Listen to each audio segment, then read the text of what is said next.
You are listening to Practical and Woo by Mindset and Manifest.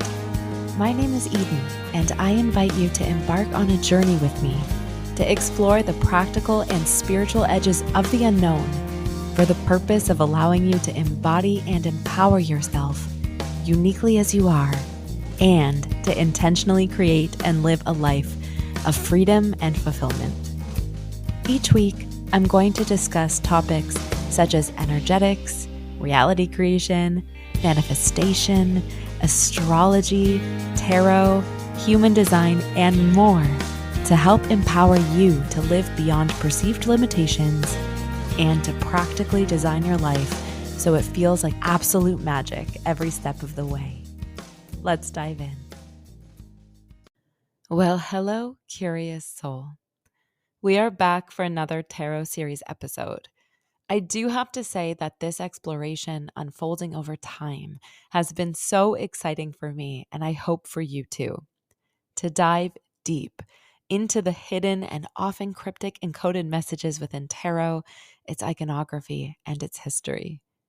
We have emerged from the domain of the Emperor, our stoic figurehead representing society and the domain of law and order.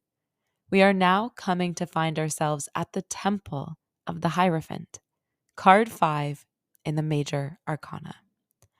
Before we dive in, I want to say that if you have stumbled upon this podcast episode before any other, there is a handy legend in the show notes of this episode, as well as the other tarot series episodes, to help you navigate through any of the previous explorations of tarot we've covered thus far.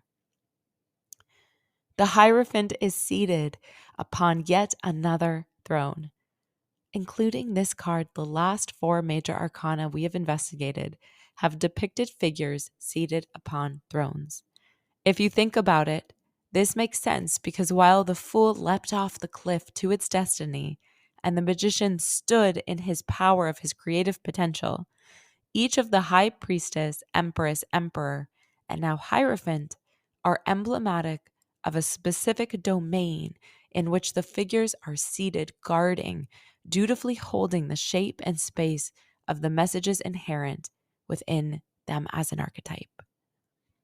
The high priestess offers structure into the exploration into the depth of self and inner truth. The empress presiding over the contemplation of the natural world, and the emperor creating a foundation for order.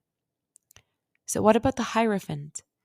The Hierophant is a pope figure, and the recorded reason for not using the word pope is that A.E. Waite of the Rider-Waite and Smith-Waite tarot decks didn't want to limit the meaning of the card to a conception of what it means to be a pope.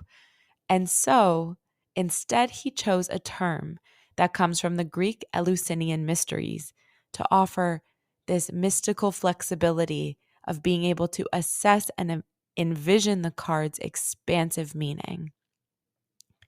The Hierophant is inviting willing and ready patrons into an initiation.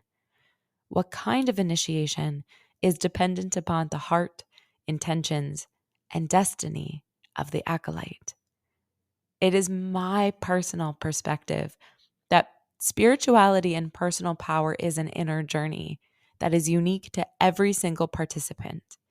That being said, being a human, living a human experience, invites you to come into contact with the container of beliefs offered by the external world around you. And it is through the navigation of these beliefs that you can invite yourself to know your inner truth and the truth of who you are. At first, it would have been your parents' beliefs that you first came into contact with. Beliefs ripened by the birthright of their legacy and lived experience. From there, it would have been fellow kids on the playground parroting axioms uttered by their parents and parents' parents, as well as teachers, figureheads, and society at large. While your journey of life is a personal one, equipped with unique perceptions, novel experiences, and specific missions, to be in exploration contemplation, and deep learning of your life requires the structure of a doctrine of beliefs that ushers you to finding out who you really are. It is at this place in the hero's journey where you commit to being self-responsible, responsible for the person you're choosing to be, and responsible for the life you're choosing to create. In this commitment to your accountability and self-responsibility, it is important to ground yourself in a doctrine of belief that feels right for you. Or I should say, right for you in the moment in which you're believing it. Sort of like you are a go-kart and your beliefs are the track that guide you and support you along the way. To have a belief in nothing, which is a doctrine of belief, if you really think about it, can leave someone feeling lost and feeling like everything around them is pointless. And so you get to decide the doctrine of belief in which you are subscribing. And it is through the Hierophant where you are invited to establish a belief in something, even if that something is a belief in yourself.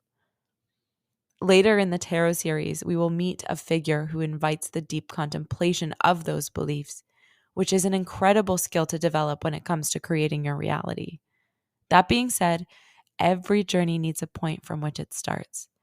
The doctrine of the Hierophant points you in the direction of your aligned beliefs and invites you to commit to consistently working on yourself.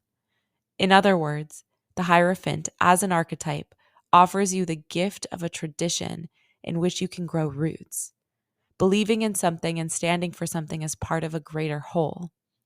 Our Fool, arriving at the 5th phase of the journey, knowing their potential to create, connecting with the inner truth of their beacon, becoming acquainted with the materials of the trade, is now arriving at the point of initiation where they are united with the belief to drive them forward, the belief that will color the lens of the journey from here on out.